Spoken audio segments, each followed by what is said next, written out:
Nuestro Dios es un Dios muy bueno, muy bueno. Y hermanos, una de las cosas que vimos la semana pasada es el hecho de que la carta a los Colosenses posee dos grandes secciones. ¿Se acuerdan que lo manifestamos de alguna cierta manera? Dos grandes secciones, de 2 capítulos cada una. La primera, los capítulos 1 y 2, es eminentemente doctrinal. Y la segunda parte, los capítulos 3 y 4, es eminentemente práctica. Si se fijan, desde la mañana, muy temprano, cuando el hermano Eduardo nos compartía el devocional, y la misma hermana Hilda también nos hablaba de la parte práctica, ¿cierto? Porque somos llamados a mostrar la obra que Dios ha hecho en nosotros. ¿Amén?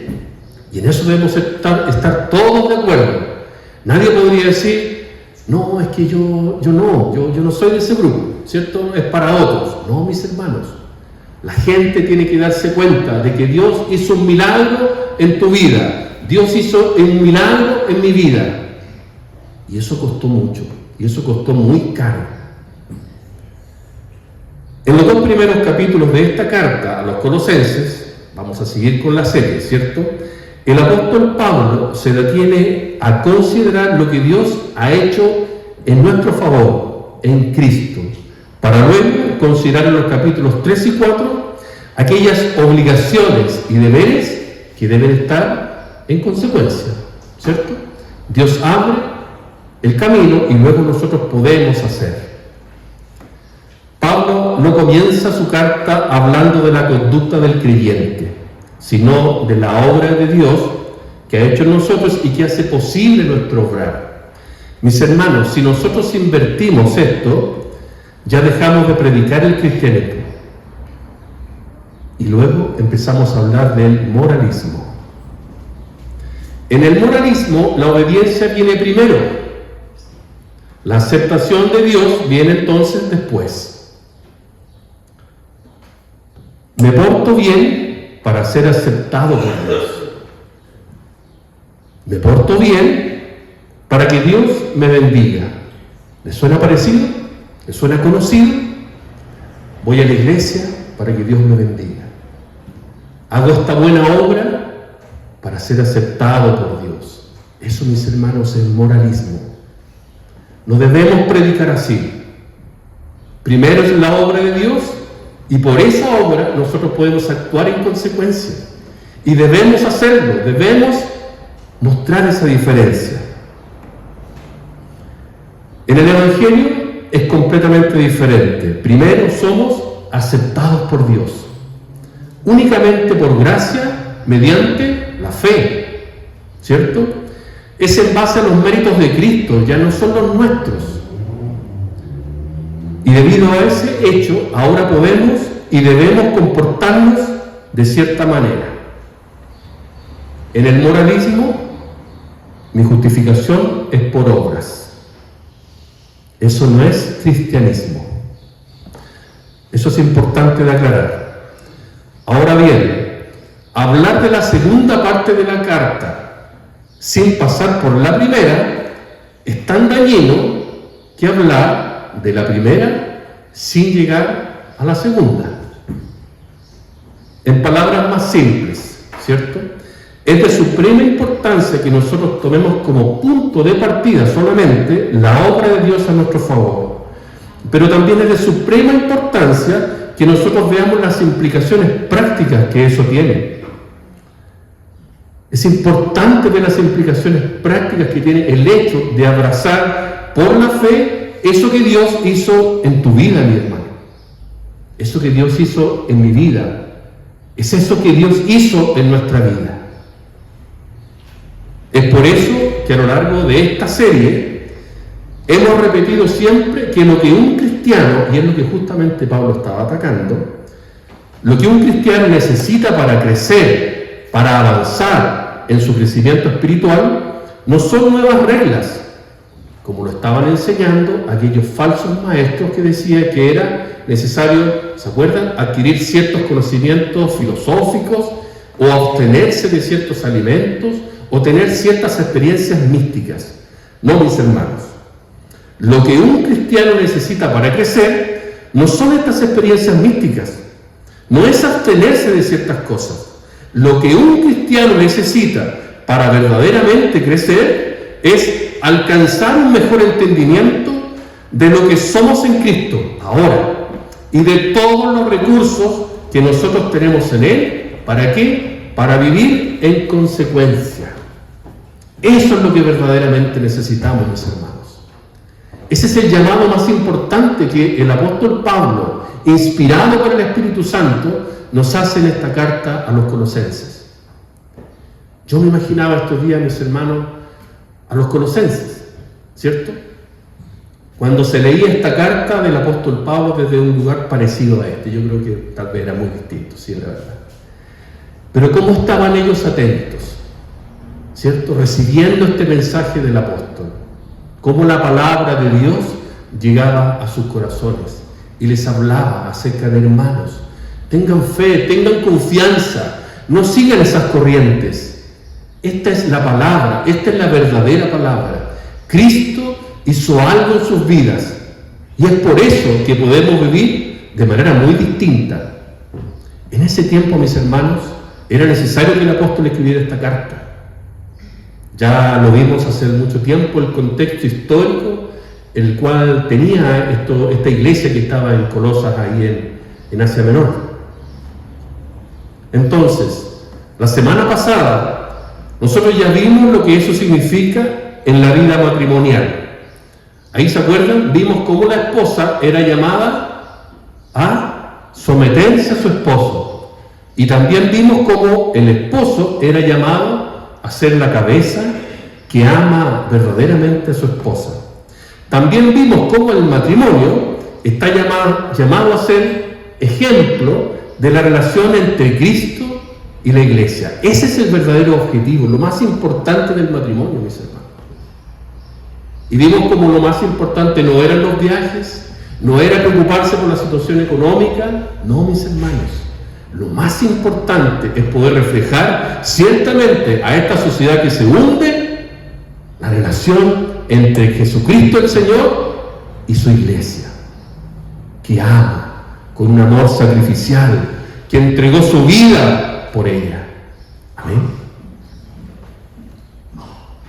Este domingo y el próximo, si el Señor lo permite, vamos a ver lo que la nueva vida en Cristo implica en la relación de los hijos con los padres, y la próxima semana en la relación de los padres con los hijos, a la luz de la enseñanza del apóstol Pablo. Vamos entonces, mis hermanos, a Colosenses 3:20. Le voy a pedir que abra su Biblia. Colosenses 3:20. Y luego también vamos a considerar la carta del apóstol Pablo a los Efesios. Vamos a leer Efesios 6, del 1 al 3. Les tengo que decir que ese texto, Efesios 1 al 3, 6 del 1 al 3, es el paralelo del que hablamos ahora en Colosenses. Primero vamos a leer Colosenses 3:20. Si lo tienen, me responden con un amén. Gracias, mis hermanos. Y ya lo tenemos ahí también. Dice el apóstol Pablo: hijos, obedeced a vuestros padres en todo, porque esto agrada al Señor.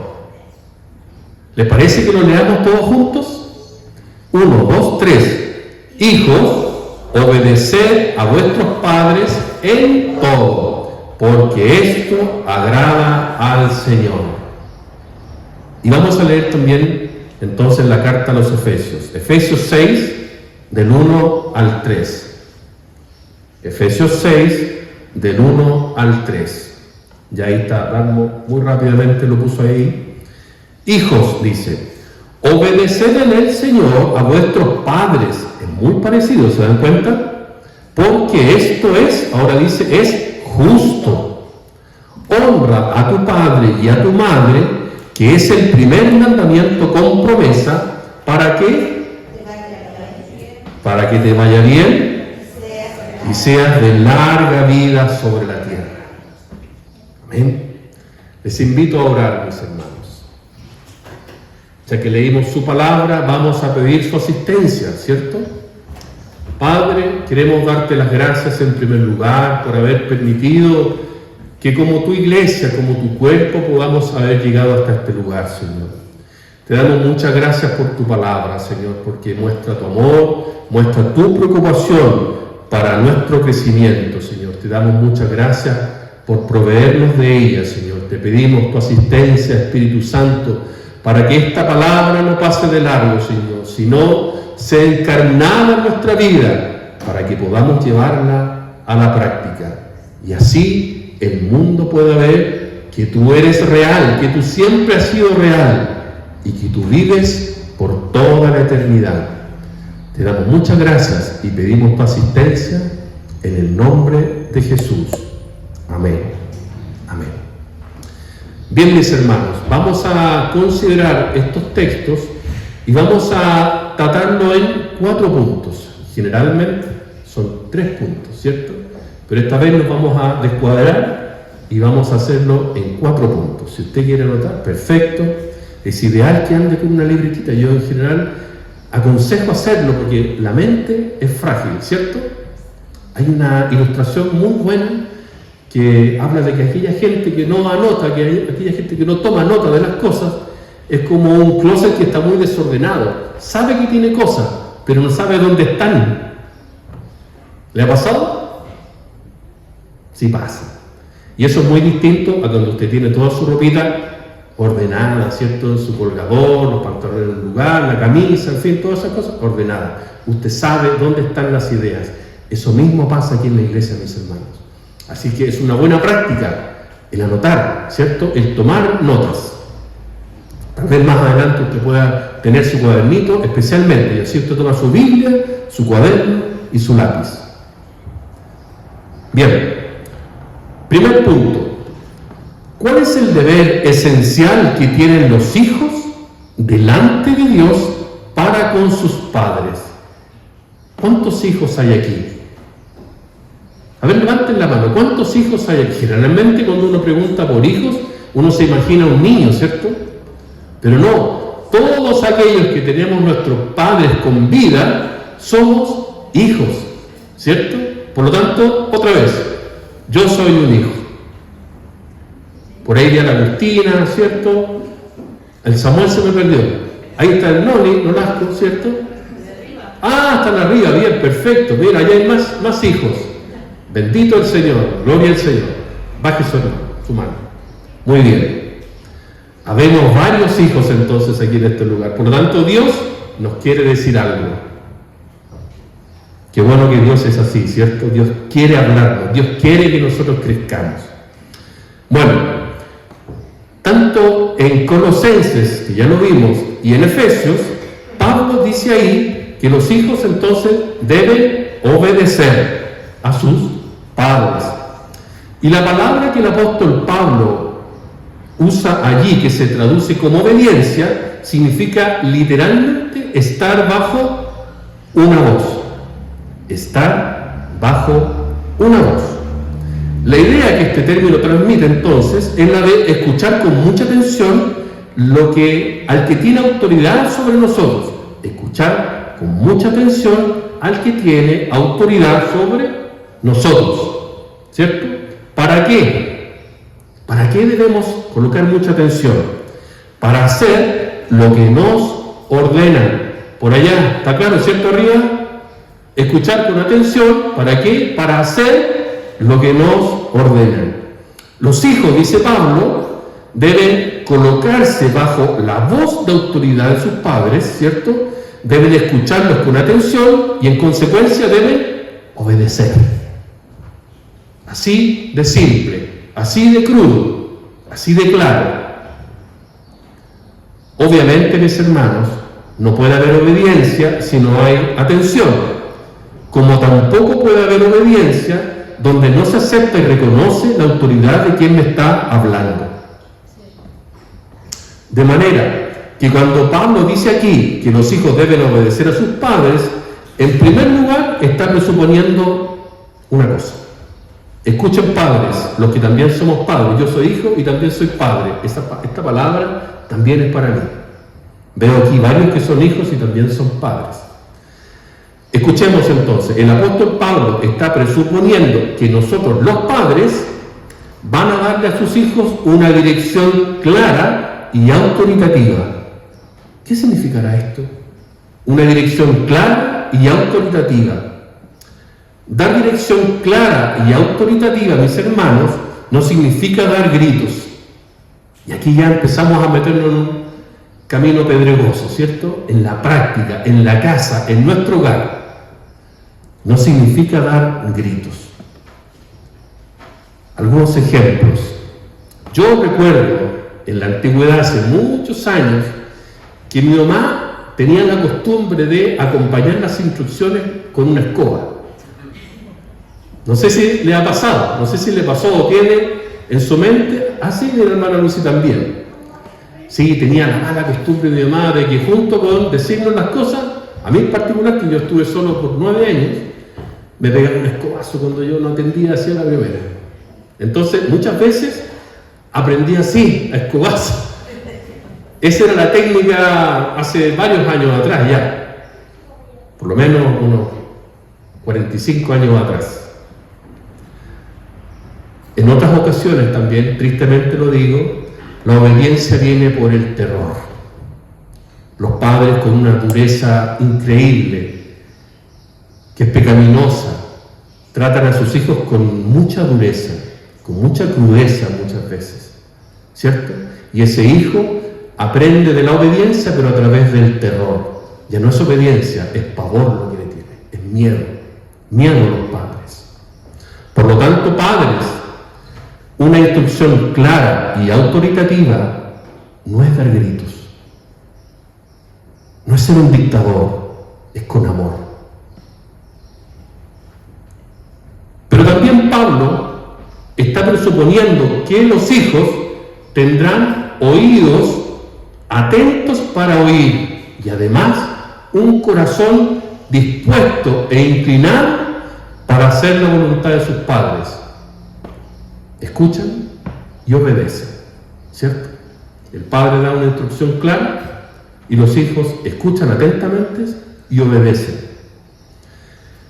Niños, a los más pequeños, hay varios. Escúchenme con atención. Cuando el papá o la mamá les hablan, ¿qué deben hacer ustedes?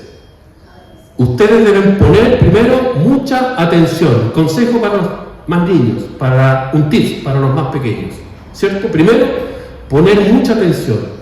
Esa voz debe ser sumamente importante para ustedes. Ustedes deben tratar de comprender qué es lo que ellos dicen y luego obedecer de inmediato. ¿Se entendió el consejo? ¿No? ¿Ni se entendió? Sí, perfecto, me levanto un dedo. Excelente, ¿cierto? Poner mucha atención a los padres, considerar que es importante lo que van a decir y luego obedecen. ¿Cuándo? Ahora, de inmediato, no después. A veces es necesario repetir las instrucciones, ¿cierto? 1, 2, 3, ¿cuántas veces? Después viene el escobazo. Jóvenes, también una palabra para ustedes. Cuando vuestros padres les hablan, cuando sus papás les hablan, y yo también aquí tengo hijos jóvenes, deben dar a sus palabras, a las palabras de sus padres, la más cuidadosa consideración. De lo contrario, no podrán obedecer como es debido. No podrán hacerlo. Ahora, ese no es el único deber que Dios pide de ustedes, hijos, de nosotros los hijos. Dios también nos ordena, les ordena también que honren a sus padres, que los honren, que obedezcan y que les honren. Veamos Efesios nuevamente 6, Efesios 6 del 2 al 3. Honra a tu padre y a tu madre, dice, que es el primer mandamiento con promesa. ¿Para qué? Para que te vaya bien y seas de larga vida sobre la tierra. Pablo, si se dan cuenta, ¿qué está citando aquí? El quinto mandamiento. El quinto mandamiento. Y la palabra que se usa para honra ahí en el idioma hebreo, que es la misma que se escribieron los 10 mandamientos, todos, es algo que tiene peso. Honra es algo que tiene peso. Es algo que no podemos y no debemos tomar con ligereza, con liviandad. Por ejemplo, la Biblia dice que nosotros debemos honrar el nombre de Dios y además darle gloria, ¿cierto? Cuando la Biblia dice eso, lo que nos está diciendo es que ese nombre tiene mucha importancia por la persona que es, por la persona que señala, de manera que no debemos tomar el nombre de Dios a la ligera. De ahí viene que no debemos tomar el nombre en vano, ¿cierto? Es el nombre de Dios. No podemos tomar el nombre de Dios como algo común y corriente, mis hermanos. No. Entonces, los hijos también deben honrar a sus padres. Dios no quiere que los hijos traten a sus padres como algo sin importancia. Para Dios esto es grave. Lo opuesto entonces a esa honra es el desprecio. Es la falta de respeto. Es lo que yo hacía con mi mamá. Es la falta de respeto. Tomar a los padres, queridos hermanos, como poca cosa y a sus palabras como algo sin importancia, o lo que es todavía peor, como algo despreciable y molestoso. ¿Se han dado cuenta de ese? ¡Qué lata! Ahí viene mi papá de nuevo. Oh, ahí está otra vez mi mamá. Si ya me dijo la cuestión. ¿Le ha pasado a los jóvenes? ¿Cierto? Bueno, esas palabras, justamente esa actitud de los jóvenes, de los niños, es justamente lo que Dios prohíbe. Él prohíbe eso. Cuando los hijos no respetan a sus padres, y esto es importante, usualmente tampoco respetan las otras esferas de autoridad en la sociedad. El respeto, ¿por dónde comienza? Comienza por casa. Hay un dicho que dice, ¿cierto? El respeto comienza por casa. Y cuando tristemente eso no se da, la sociedad se convierte entonces en un verdadero caos, en un caos. Es por eso que Pablo menciona en 2 ocasiones la desobediencia de los padres como un síntoma inequívoco de una sociedad que se ha pervertido, una sociedad que se encuentra entonces bajo el juicio de Dios. Les voy a invitar a ver Romanos 1. No lo busquen, yo se lo voy a leer. Pablo está describiendo, si se acuerdan, el efecto que ha tenido, Romanos 1, recuerden, el efecto que ha tenido en la sociedad el quitar a Dios de en medio. Dice a partir del versículo 28, yo lo voy a leer. Y como ellos no aprobaron tener en cuenta a Dios, Dios los entregó a una mente reprobada. ¿Les suena parecido, cierto? ¿Les suena conocido? Para hacer cosas que no convienen, estando atestados de toda injusticia, fornicación, perversidad, avaricia, maldad, llenos de envidia, homicidios, contiendas, engaños, qué terrible, y malignidades, murmuradores, detractores, aborrecedores de Dios, injuriosos, soberbios, altivos, inventores de males. Y hermanos, en esa lista tan terrible, Pablo concluye diciendo, desobedientes a los padres. ¿Escucharon bien? En esa lista tan terrible, Pablo coloca esto, el ser desobedientes a los padres entre la fornicación, el robo, el adulterio, la mentira. Gravísimo. Esto mismo lo vemos en 2 de Timoteo 3. Por eso que es bueno anotar, 2 de Timoteo 3. Pablo dice en los versículos del 1 al 5, 2 de Timoteo 3, del 1 al 5.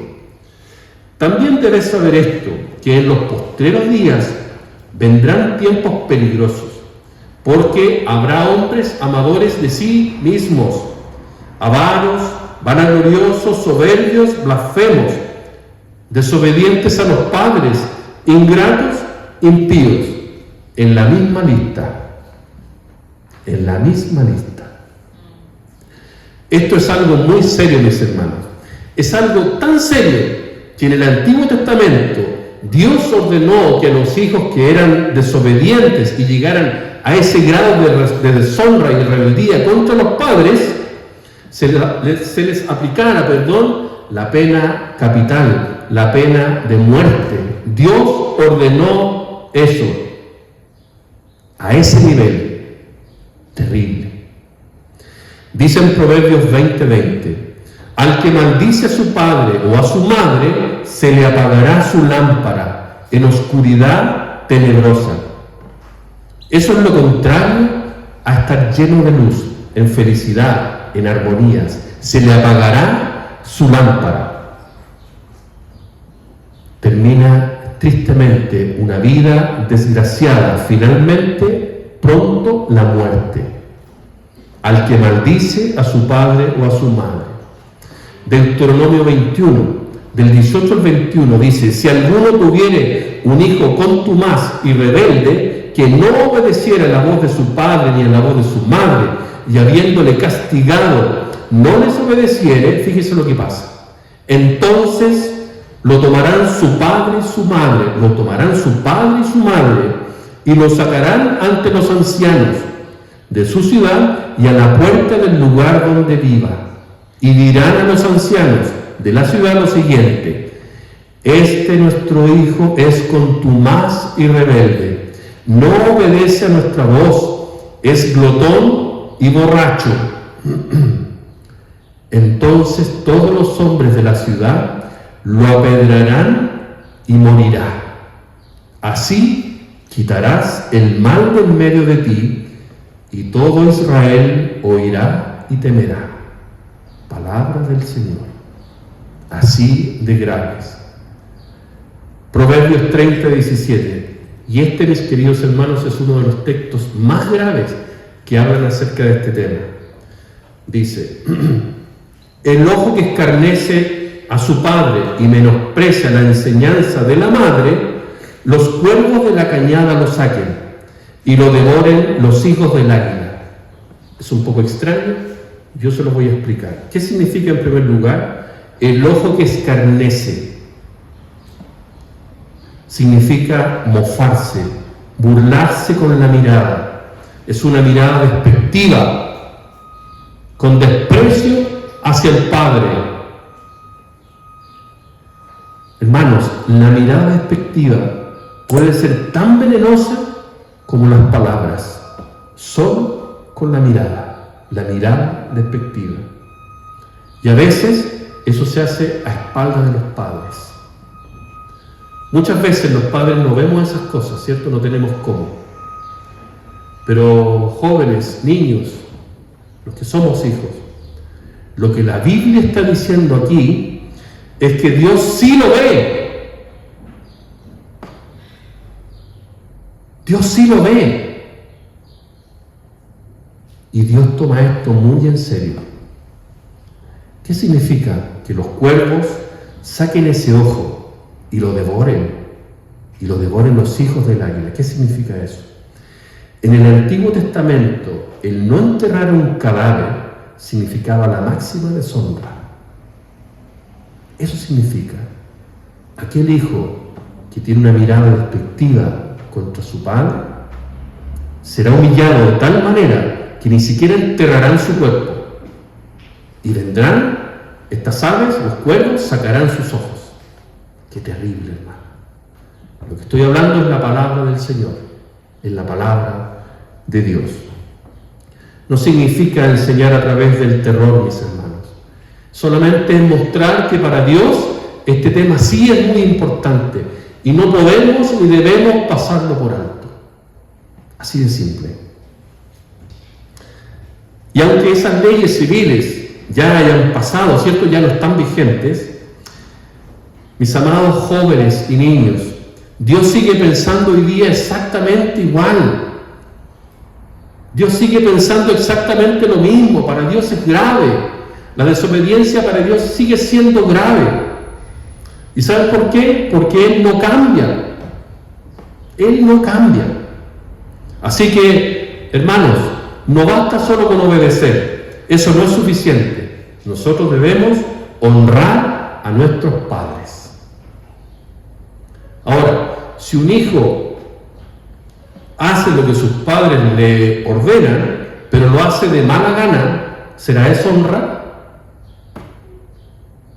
Si lo hace murmurándose, si lo hace quejándose, ya bueno, ok, lo voy a hacer. Se ríe mi hijo. Yo no tocaba nada.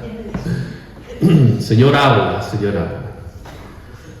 Hermanos, si un hijo obedece de esa manera, no está cumpliendo su deber como hijo. En otras palabras, la actitud que asumimos al obedecer es tan importante como la obediencia misma. ¿Se fijan la importancia? La actitud con la cual yo lo hago es tan importante como la obediencia.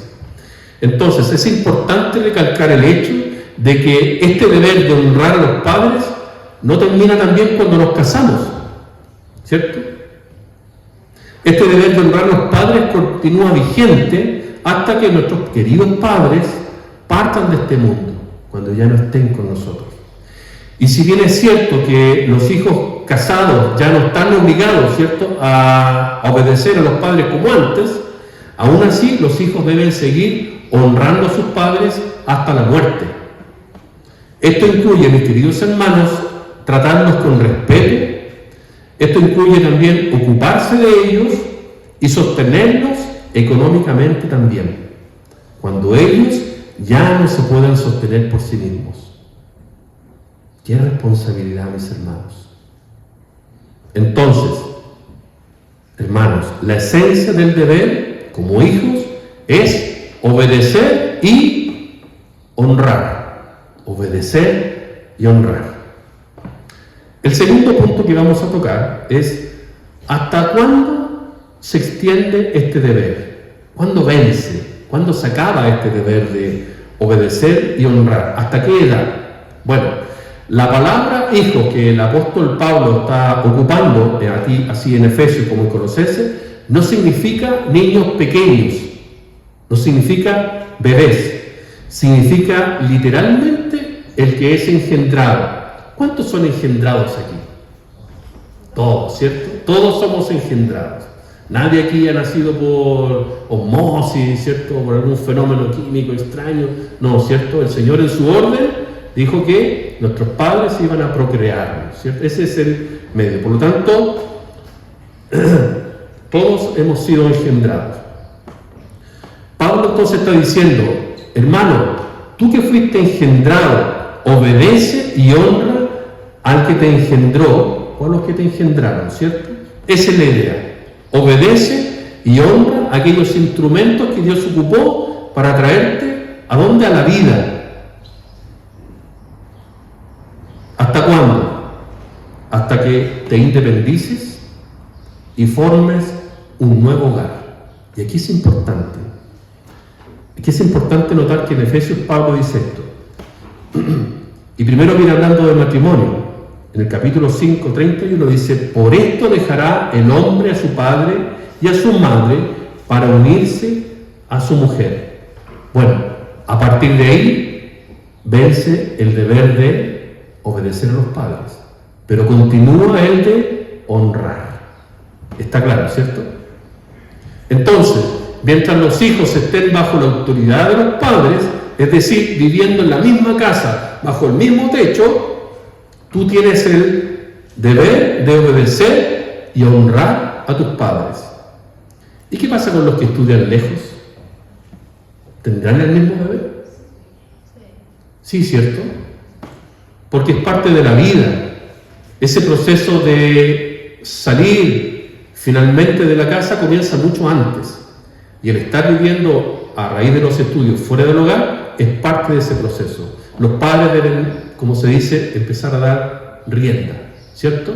¿Cierto? Siempre conscientes y pendientes de la madurez de los hijos, para luego corregirlos.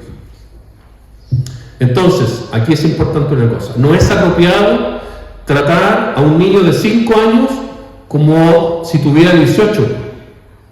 Como también es apropiado tratar a un hijo de 26, podría hablar de muchos más años, yo conozco casos, como si tuviera 15. No es apropiado. Entonces, hasta que los hijos sean totalmente independientes y dejen el hogar para formar otro, los hijos deben obediencia a sus padres, a menos que los padres demanden algo que se oponga expresamente a la voluntad de Dios. Ahí los hijos tienen el deber de oponerse. Tercer punto, ya queda poco, mis hermanos. ¿Cuál es el deber? ¿Cuál es la base que sustenta este deber de obedecer? ¿Qué es lo que sustenta? ¿Por qué los hijos deben obedecer a sus padres así de esta forma?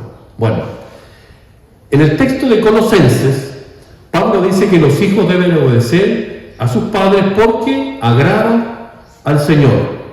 En Efesios, como leímos, Pablo dice que debemos hacerlo en el Señor, ¿cierto? Porque agrada al Señor en Colosenses y en Efesios, porque debemos hacerlo en el Señor. Si quieren ponerlo de otra forma, es por reverencia al Señor. Es porque esa es la voluntad expresa del Señor. Por eso que debemos hacerlo. El hecho entonces de que los hijos obedezcan a sus padres se encuentra enraizado en la autoridad absoluta de Dios sobre la vida de quienes, de todos los hombres. Él tiene autoridad absoluta sobre nuestra vida, mis hermanos. Lamentablemente vivimos tiempos en que esto ha sido muy fuertemente cuestionado. Los hombres han quitado la mirada de Dios. Muchos ya ni creen en Él. Yo lo digo con compañeros de trabajo, a veces conversamos acerca de estos temas y la verdad que ni ellos no se les pasa ni por la cabeza. O sea, no hay ninguna preocupación, cero interés. Cero interés. Pareciera que realmente para ellos Dios no existiera. Y eso es terrible, mis hermanos. Eso es terrible. Pero esa es la sociedad en que nos toca vivir. Bueno, cuando los colosenses estaban ahí escuchando esto, era algo parecido también. Por eso que podemos identificarnos con ellos. Porque el contexto es muy parecido. Entonces la indiferencia, lamentablemente, hacia Dios es casi absoluta.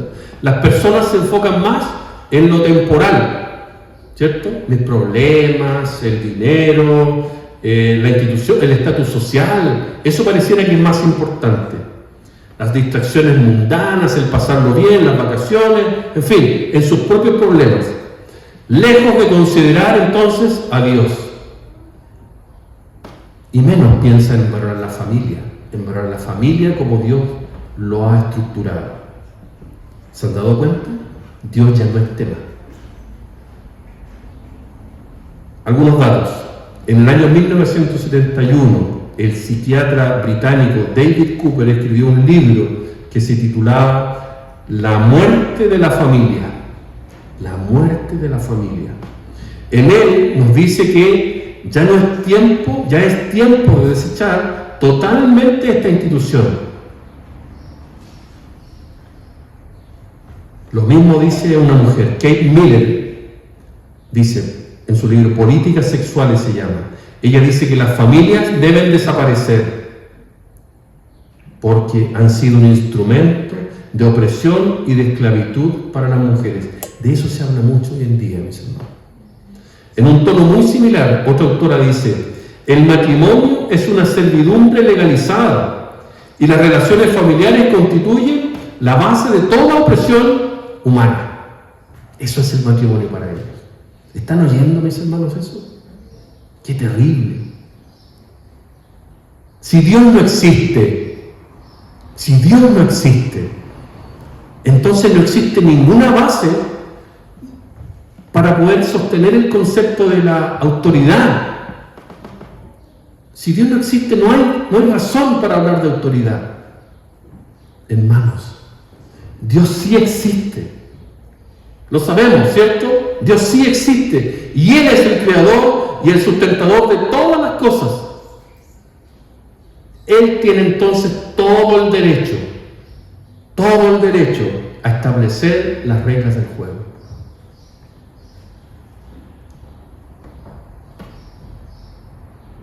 Saben que además, hermanos, que Dios no solamente tiene el derecho a establecer las reglas, Él también tiene toda la sabiduría. Él sabe mejor que nadie cómo funcionan las cosas. Ese es nuestro Dios. Entonces, es por nuestro bien que Él coloca a los hijos bajo la autoridad de sus padres. Él sabe que necesitamos esa estructura de autoridad. Él lo sabe. Por causa de la rebeldía nuestra rebeldía natural. Él sabe que lo peor que puede pasarnos es que un hombre o una mujer viva guiado por sus propios deseos. Eso es lo peor que le puede pasar a un hombre o a una mujer. Lamentablemente, hay padres que parecen no entender eso. Sus hijos gobiernan la casa. Que no nos pase eso, mis hermanos. Sus hijos gobiernan la casa. Porque los deseos de los hijos pareciera que fueran ley. No, padres. No permitamos eso. Dios colocó a sus hijos, Dios colocó a tus hijos bajo un esquema de autoridad en el que tú tienes la voz cantante. Padre, tú tienes la voz cantante. Madre, tú tienes la voz cantante, no tus hijos. Un hijo malcriado afectará a todo su entorno, partiendo por su casa. Todos serán afectados. Un hijo malcriado afecta a su madre, afecta a su padre, afecta a sus hermanos, afecta a todo su entorno. Aún si tiene la oportunidad de trabajar, todo su entorno se afectará, todos sus amigos se afectarán. Eso pasa con un malcriado.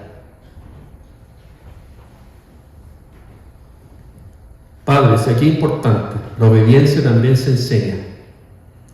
Es nuestro deber hacerlo.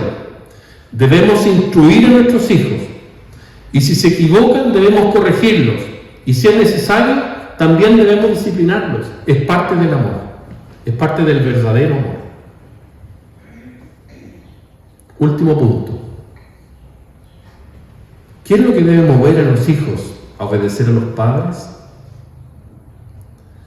En Éxodo 20:12, honra a tu padre y a tu madre, para que tus días se alarguen en la tierra que Jehová tu Dios te da. Es obvio entonces que Dios se agrada con la obediencia. Así es, Dios se agrada con la obediencia. Porque no solamente lo ordena en su ley, sino que también le añade una promesa de bendición. Hijos, si quieren agradar al Señor y hacer lo que es justo, entonces deben obedecer y honrar a sus padres. Ellos te dieron la vida, ellos te aman con un amor incondicional. Hermanos, un solo ejemplo, y perdonen que les hable de mi vida, y lo hablo con un poco de vergüenza. Yo soy hijo proveniente de una familia muy mal constituida.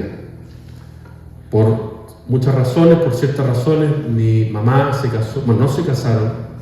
Mi papá era casado, se separó en cierta forma, se unió a mi mamá, y esa es la realidad de muchos hoy día. Y lamentablemente a mi mamá le tocó sufrir mucho. Mi mamá abusada psicológicamente, abusada físicamente también, víctima de muchos golpes, y yo desde muy niño fui testigo de eso.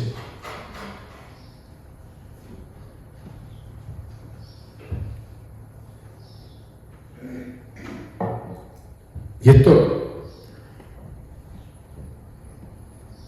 lo digo con mucho dolor, es muy cierto. Yo crecí viendo a mi madre en esa situación, con mucho dolor, con mucho llanto, y ella se refugiaba en mí. Pero ¿saben lo que hizo mi madre? Mi madre cubría toda necesidad que yo pudiera tener, afectiva, física, económica. Toda necesidad que yo pudiera tener, mi madre me lo daba. Mi madre me sostenía también, porque yo como niño no entendía las circunstancias, no entendía las situaciones. Y ella se deshacía en hacer todo lo que yo necesitaba. Y ¿saben qué, mis hermanos? Tristemente lo digo, y con mucha vergüenza. A mí nunca se me ocurrió agradecerle. Nunca. ¿Y saben por qué? Porque yo estaba convencido de que era su obligación. Pero no es así, hermanos. No es así. Hay mucho amor ahí reflejado. Es un amor sacrificial.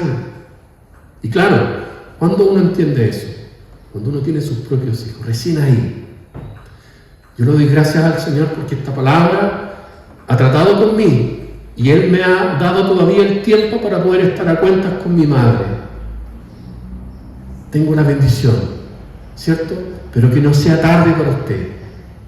Es tiempo de reconocer la labor que sus padres han hecho hasta el día de hoy, desde que nacieron mis hermanos. No perdamos el tiempo en no reconocerlo. No perdamos el tiempo en no obedecer y honrar a nuestros padres.